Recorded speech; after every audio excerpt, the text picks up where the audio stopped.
So I was reminiscing about the 2000s to my brother, who is a few years younger than me. And obviously I'll do this with the 90s as well. Having been born in the 80s, I grew up through the 90s and 2000s, until today, of course. And I was definitely aware and conscious enough to have experienced culture and entertainment and just the general aesthetic and atmosphere of the era of the 90s, and then of course the 2000s, to be able to compare it to the last 20 years or so and see the drastic differences between those eras. And it's easy to get lost, to be honest, in those thoughts and memories and wishing for that time again. And many people do this with many eras. It could be said this is the case for all different generations, right? On some level, to some extent. But the crossover, and you can view it now in music, entertainment, politics, and social things, culture, basically. The crossover between the 50s into the 60s, the 60s into the 70s, the 70s into the 80s, the 80s into the 90s was a lot less distinct when you look at it. There was a lot more generational carryover between all these different eras. The further back in time you go, the more this is the case. Things slow down. And the closer we get to modern day, the quicker they've gotten. Essentially, you could literally point at the turn of the century. Since The Matrix, since 9/11 was a massive cultural, technological, political catalyst that completely changed the entire trajectory of the world. But say from the era of The Matrix, the end of the 90s, 99, 2000, there has been such an upward, steep trajectory for technology and connectivity and communication and the rapid movement forward in every sense. Forward does not mean positive or good. And we discussed this as well. I'm not a Luddite, neither is my brother, people who essentially oppose technology and progress in those areas. But there definitely can be a moving too fast. And I feel like that's why you have the millennials and maybe the early Gen Zers, but a lot of millennials and early Gen Zers can remember so fondly and feel so depressed and downtrodden about what they have now, because the way I see it, many people who grew up in 60s, 70s, 80s, 90s, they still for the most part got to grow up into the world they hoped they would. They got to experience so many things in the fashion they dreamt of as a child, as a teenager approaching adulthood, and then into their early adult years. We did not, at all. When we joke about the fact that millennials are the one generation that grew up before, during, and after the internet, and the transition into social media and everything that we see today, and so are very well prepared to handle it, but still have memories of what it was like before it, or when it was in its infancy. There's so much that can be unpacked from that, though.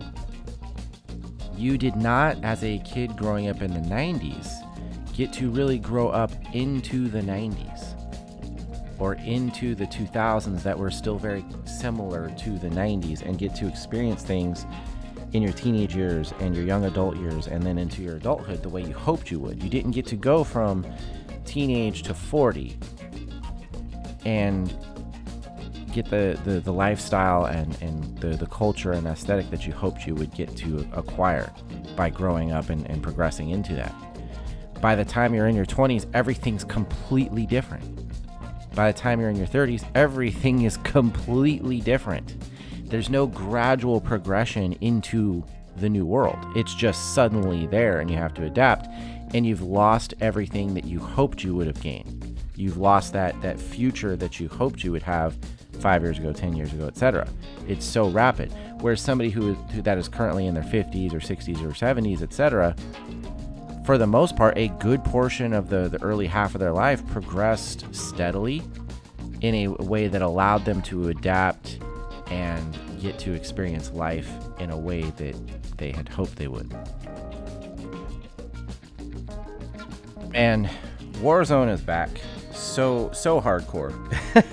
I haven't honestly looked at player base, like player counts or anything like that, like the numbers for Steam or console or whatever Activision might put out there to promote how popular the game is at this point. But you can just feel it across the internet, across streaming, across content creation. When you jump into the game, there's just like a whole new energy due to the return of Verdansk in Call of Duty Warzone.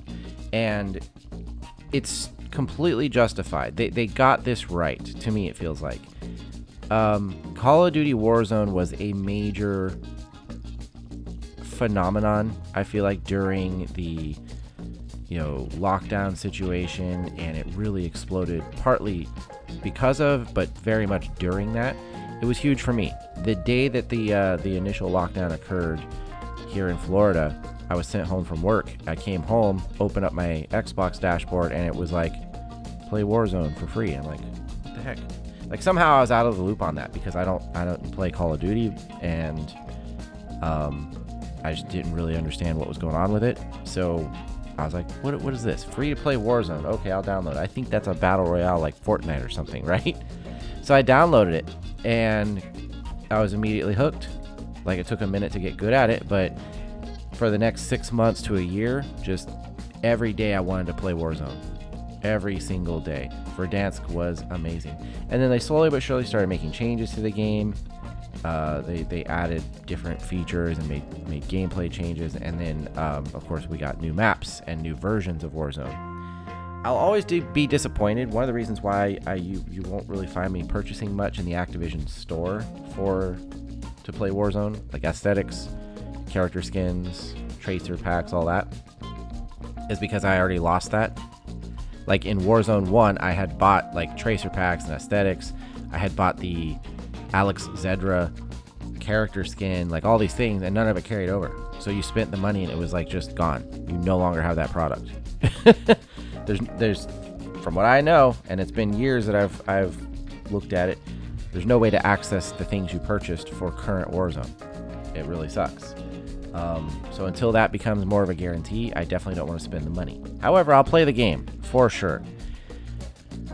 Dropping into Verdansk after the last 5 years or 4+ years of playing other maps and other variations of how Warzone is set up feels like coming home. It is dramatically different. The map just feels better. And I've always noticed that in a lot of these games, going back to Gears of War, Halo, doesn't matter what you play, in particular Gears of War, the maps in the first game were fantastic. They're well balanced for the style of gameplay it was. They made sense, and they were fun. And then I felt like as the series progressed, they got worse and worse and worse and worse. And with Warzone, it was kind of like that too. The last map before Verdansk, I just was like, this is garbage. And everyone just progressively got worse after Verdansk. So going back to it, it's balanced well. It has like all the different things you want from various map scenarios and battlefield scenarios. They did some retuning of things like vehicles and the in-game buy stations, and I believe gunplay as well, but definitely movement. Like, there's so many things about it to just feel right. So if you have not played Warzone for a long time, or if you left after the initial wave there in Warzone 1, whatever the case is, it's free. Give it a try. And yeah, the download is huge, but at least on Xbox, I would hope on PC, you could go in and select the things you don't want to download, like a bunch of different copies of old Call of Duty games and other stuff. Like, you should be able to just download the base pack and Warzone, and it cuts the download size in half. At least it does on Xbox. But it's so worth it. It's so much fun. Just give it a chance. There's tons of streaming going on out there. I do some on Twitch with Warzone. Been doing it a lot this last week. But yeah, check out a lot of the creators out there that are back into it, and just in general the community, and just, I don't know, to me it's a good excuse to have some fun, and it's a lot more fun than it has been for years.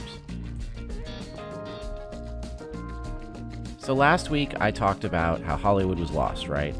And what I was talking about is not that there aren't cool movies coming out, but just that they don't understand what's going on, like how to get people back in the theater. They're suggesting everything but lowering ticket costs and concession costs, or just making great movies. You know, they're talking about like pickleball courts. They're talking about allowing the smoking of marijuana in theaters. Like, it's just like, what? Like, so either way, having said all that last week, there is some really cool stuff coming out this year, and there's a bunch of trailers coming out of CinemaCon, and they either have already come out or are about to come out. The Tron Ares one already came out, and it looks fantastic. I'm a fan of Jared Leto. I think he's a good actor. Love the band 30 Seconds to Mars. But Tron Ares looks like a fantastic follow-up to Tron Legacy. And not only that, but you have this great combination with those two movies. Tron Legacy, the soundtrack featured Daft Punk throughout, which was incredible. And now Tron Ares is going to feature Nine Inch Nails, which is even better in my opinion. I'm a huge fan of Nine Inch Nails and Trent Reznor. So that's going to be awesome to have these two movies featuring that kind of music setup. And then the movie looks awesome. I've said awesome several times now, but that's because I mean it. The movie, like, obviously it's just a trailer, but I'm the type that I see a trailer and I know that I'm going to like a movie or not. That's all it takes. The elements of a trailer that are there, I see, and I can put it together and go, I'm going to enjoy this film. It's always been like that. I've only once in my life gone to a movie having seen the trailers and been disappointed afterwards, because I only go to movies that I know I'm going to enjoy, and I always have. That movie was The Village, by the way, and it's not because I don't like M. Night Shyamalan. I actually love his movies. It was just that one movie, the twist, if you haven't seen it in 20 years, I don't know what to tell you, but the twist where you find out that it was people the whole time, for whatever reason, as a teenager at the time or whatever, it was like super disappointing. I can kind of look back at it now and go, yeah, that actually is a good plot twist for it. It made sense. I get why it's a crazy thing. But at the time, I was like, this is stupid. I literally got up and walked out of the movie. But everything else, if I've seen a trailer, I go, I want to see that. I know I'm going to enjoy it. And Tron Ares has that look. So it might be the second movie that Disney gets right in the last, 15 years. So Tron Ares, and then of course Mission Impossible: The Final Reckoning. That trailer debuts tomorrow. Of course, that's Monday, April 7th, if you're listening to this down the road. But it's Mission Impossible. It's Tom Cruise. It's going to be awesome. I can't wait. So that trailer comes out. Jurassic Park Rebirth is supposed to have a new trailer coming as well that shows the film goes back to being a little bit more horror focused, which I'm a huge fan of. Plus Scarlett Johansson's in it. And then of course, there's going to be the new Superman, which doesn't look bad. And there's a couple other things coming out this year that could be worth going to see in theater, right? Definitely Mission Impossible, definitely Tron, definitely Jurassic World. But there's a few different things that could be coming out this year that might be fun. So when I say Hollywood's lost, it's just they don't know what they're doing. There are studios and producers and directors and actors that are making some really cool looking stuff. But are those the ones that they're going to lean on? Is that the kind of stuff that they're going to promote correctly and make a big deal? Like the way Top Gun Maverick was, or the way Oppenheimer and Barbie were, that kind of thing. So promote the correct movies, make more of the correct movies, take those chances on doing things that are different from Marvel and live action Disney bullcrap, and you might actually have some hits on your hands. And then, don't let people smoke marijuana in theaters, and maybe, just maybe, consider lowering your prices and you might bring more people in. Just saying.